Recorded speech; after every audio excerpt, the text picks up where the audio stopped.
if I had to pick between the two today, I would probably pick Kamala. That's honest. That's honest. But you're still undecided. I'm coming to ask you a question. You got an open mind still. Yeah. Right now, my biggest turnoff from Trump is the handling of the 2020 election and January 6th. I don't feel that I should vote for someone who's not going to respect my vote if it's not for him. Okay, so here's the thing. Here's the best measure of the health of American democracy. I'll tell you what it is. It's not the number of green pieces of paper in our bank account. It's not even the number of ballots that get cast every November.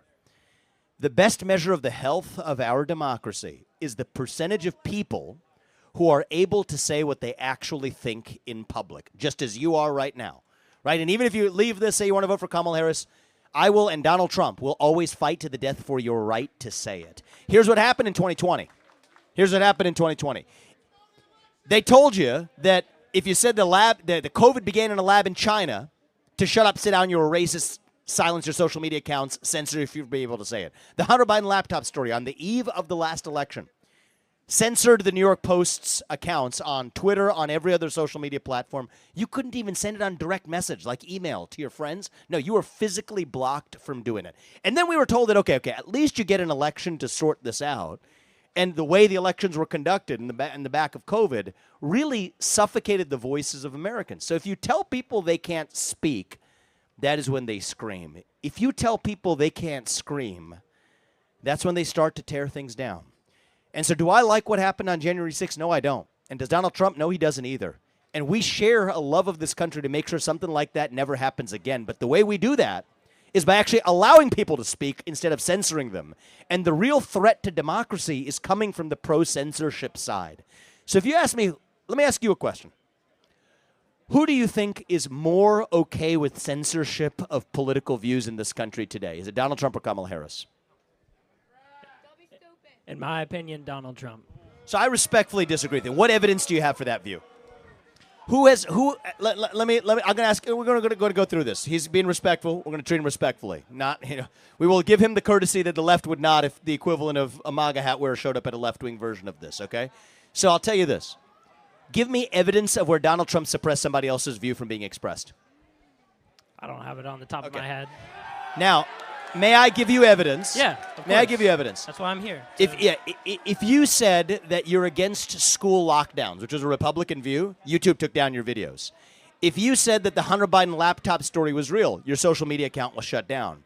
If you said that COVID-19 began in a lab in Wuhan, all of these things we now know to be true, you were shut down, in part at the direction of Democratic, bureaucratic actors, and many in the Democratic Party favoring that to protect the public from so-called misinformation.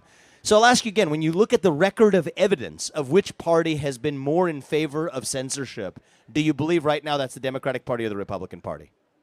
Based off what you said, the Democrats, but I'm sure there's evidence on both sides. So I don't think there's evidence on both sides, but what I'll give you is the best argument for that they make. The best argument they make is we need to protect the people from misinformation. Okay, they would say that if the voters are not well informed, they can't actually have a true democracy because you have to be able to protect people from hearing the wrong thing. That's their view. They're not even defending the First Amendment or free speech anymore. But what they're saying is that you got to have modifications to the First Amendment to be able to make sure that voters aren't misled. Here's my view and here's Donald Trump's view. The right answer to bad speech is not less speech. It is more speech. So let me ask you, as a voter, tell me your name again. Evan. Do you believe it is a more important objective to preserve the freedom to express any opinion in America? Or do you believe that it's okay to censor sometimes as long as you're limiting the amount of misinformation? I'm framing it fairly here. Which one do you think is actually more important? I think censoring the right people, like people high up, from stopping misinformation, like stopping the... But how do you know what type of censorship is actually censoring the right information, and who gets to decide that? That's a very good question. So our founding fathers had a view on this matter. They believed that any opinion gets to be expressed. That doesn't mean somebody gets to walk in here and say, I'm gonna kill you all or whatever. Nope, that's not an opinion. That's a threat. That doesn't mean that you get to sell somebody some kind of snake oil that's going to kill them and tell them it's a medicine. That's commercial fraud.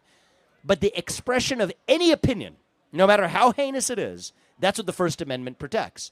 And I think the Democratic view today is that there are certain opinions that are so heinous that you don't get to express them in the United States. They call it hate speech. And the Republican view, and this is why you got former Democrats now coming over to the Republican side, including up to, my favorite of them, Elon Musk, who's a free speech absolutist, formerly a Democrat, now with us, is the belief that even if you disagree with me, you get the right to say it. And so if you're on the side, there's a trade-off, because that means some people are going to hear views they don't like. Some people sometimes might even be misled by those views. That's a trade-off. We accept that. That's what makes America great. But you have a choice in this election. If you want to favor the party that coddles the public and say you don't get to hear certain views, I couldn't tell you vote for Donald Trump. I'd tell you that means you're a Kamala Harris voter. But if you believe, as our founders did, that this is the country where no matter what your opinion is, you get the freedom to actually express it as an American, then there's only one right choice in this election, and that's Donald Trump. So I'd ask you, between now and the election, think about yourself, how much you value the freedom you just expressed and exercised right now to come to this microphone without any police officer here taking you to one side because what you said was unpopular here. If you value that freedom, no matter how much you might dislike certain aspects of Donald Trump, he is the free speech candidate in this election, and that's why I'm going to ask you to vote for him. All right, man? All right. Thank you for your time. Can you give that some consideration, at least between now and November 5th? Yep. I appreciate that. Thank you, Connor. Appreciate it. Thank you. How you doing, man? I'm He's going to see if we got a hat, an extra hat here. Connor, come back up here, man.